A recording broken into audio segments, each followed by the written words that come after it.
Okay, so in this video we shall discuss the function box x.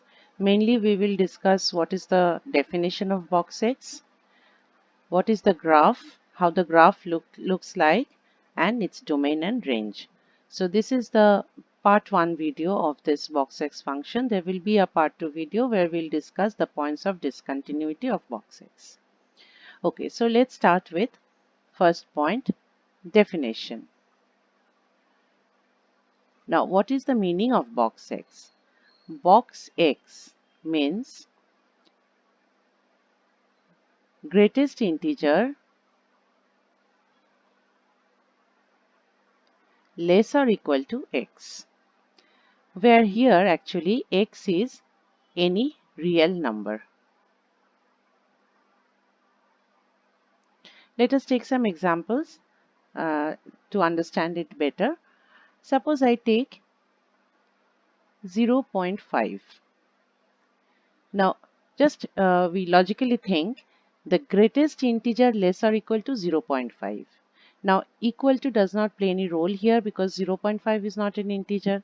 So, the integer just before 0.5 is 0. And before that it is minus 1. But we have to take the greatest one less or equal to 0.5. So, here actually we take the greatest integer less than 0.5, which is 0. Similarly, if I consider box 1.5, so again you see the integer that is just to the left of 1.5 is 1.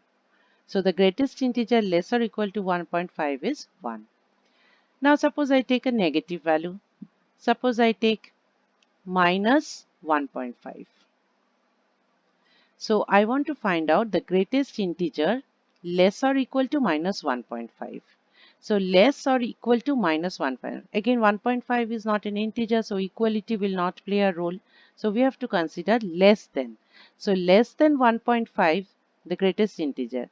Now the integer which is immediately to the left of minus 1.5 is minus 2. Then further left minus 3 and so on. So the greatest will be minus 2. So you see, if the values of x are non-integral values, then this is how the box function works. Now if you take an integral value, suppose I want to find out what is box 1.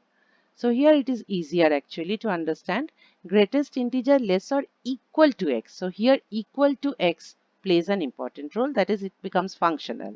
So 1 itself is the greatest integer less or equal to minus 1. Sorry, less or equal to 1. Similarly, if I want to find out what is box of minus 1, again the greatest integer less or equal to minus 1, which is minus 1. So this is how the function box x works. So now that you can see how this function works, next we'll try to draw the graph of this function. So one thing note here that I have written that x is any real number.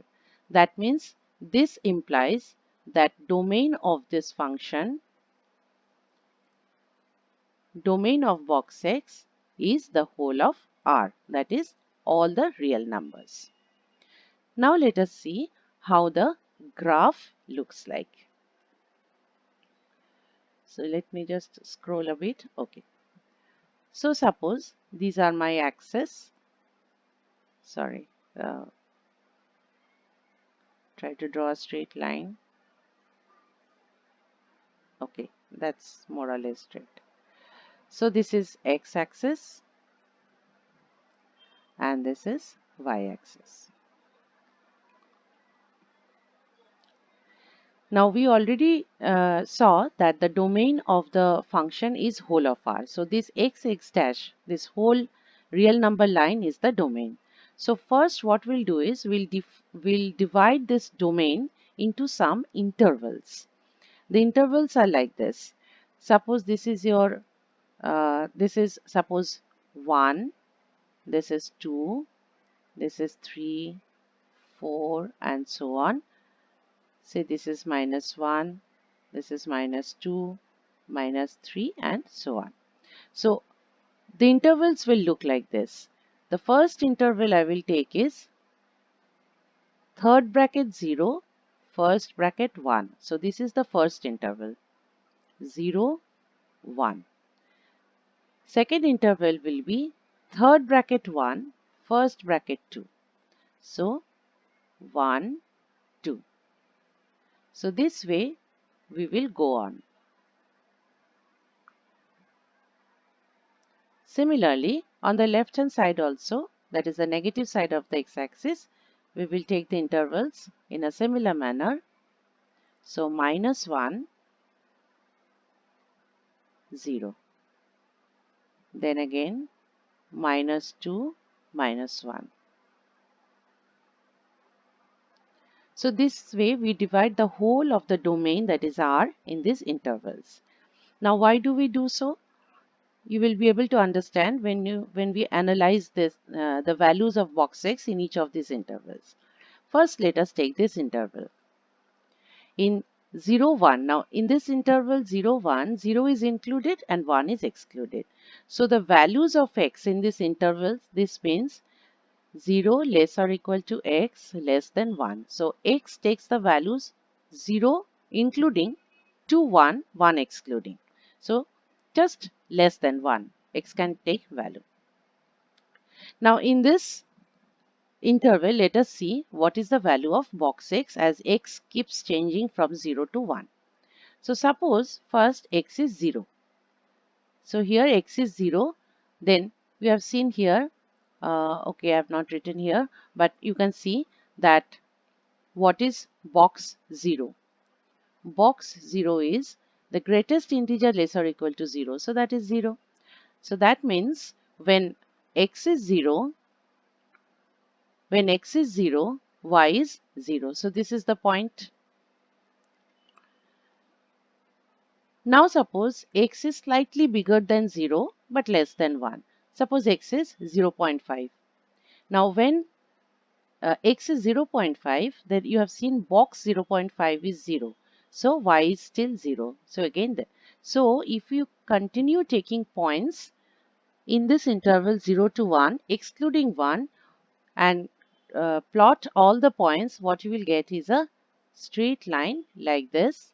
But this line will not touch the value 1. So we put this symbol here because x is not equal to 1 here. So in this interval, we see that box x is continuously 0. So it behaves as a constant function whose constant value is 0. Now suppose I go to the next interval. Now when I go to the next interval, this time 1 is included. So suppose when x is 1, what is y? You have seen box 1 is 1. So I'll use a different color to plot this one. So when x is 1, y is 1. So suppose this is the point. This is 1. So this is the point. Now suppose x is slightly greater than 1, say 1.5. That is x is here. But box 1.5 is again 1. So again, for x equal to 1.5, y is 1. So this way, if you continue to take values in this interval, excluding 2, you will always get the value of boxes as 1. So if I now plot it, then I get a, so from 1 to 2, 1 included, 2 excluded, value of box x is 1. So again, this behaves as a constant function, but this time the value is 1 instead of 0. So this way actually the graph goes on. So from 2 to 3, now you can understand why it will look like this, where this is 2. Now let us look at the negative side. Suppose I take the interval -1 to 0. Okay, so just let me write it down here that from 1 to 2, that means 1 less or equal to x less than 2. Here, the value of box x is constantly 1. In 2 to 3, the value of box x is constantly 2. Now let us go to -1, 0. Now, -1, 0 in this interval, you can see 0 is not included because 0 has been already included in this interval. So here actually x takes the values -1 less or equal to x less than 0. So the values of x lie between -1 and 0, including -1, excluding 0. So let us find out what will be the value for, say, box minus 1. So when x is minus 1, you have seen that box of minus 1 is minus 1.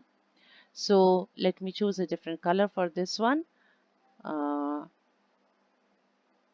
Okay. Okay, let me choose red.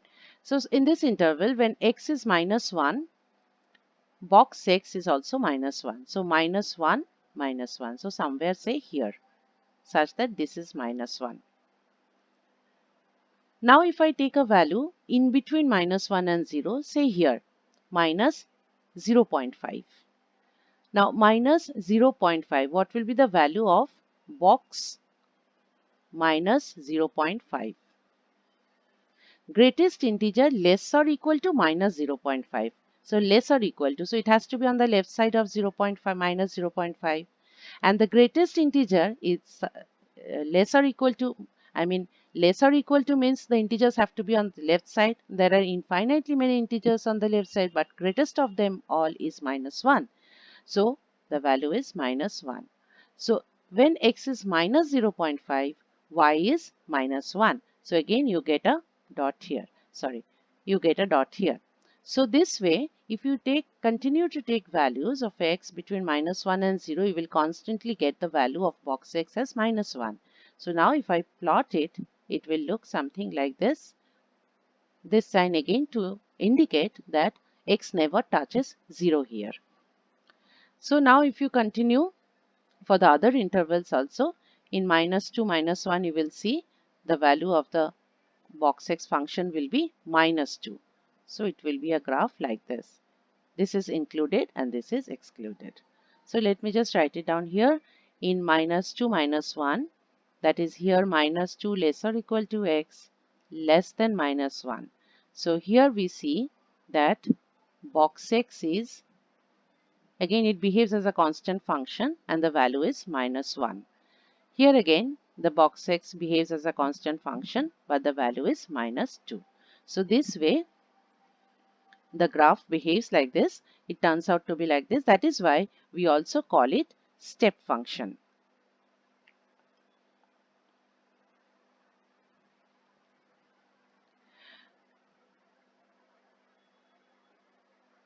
Okay, so now that we have seen the graph of box x, let us see what will be the range of this function. I have already mentioned there above that domain of box x is the whole of real number r. Because you choose any real number, you get a value of box x. So it is defined for every real number. But the more interesting part is what will be the range of box x. Now if you see the examples I had written earlier, then you see whether you take an integral value, whether your x is an integer like 1 or minus 1 or 0, or non-integral values like 0.5, 1.5 or minus 1.5, the result, that is the value of the box x, is always an integer. See, 0, 1, minus 2, minus 1, 0, 1. That means the range of the function box x is only the set of integers. Sorry, set of integers.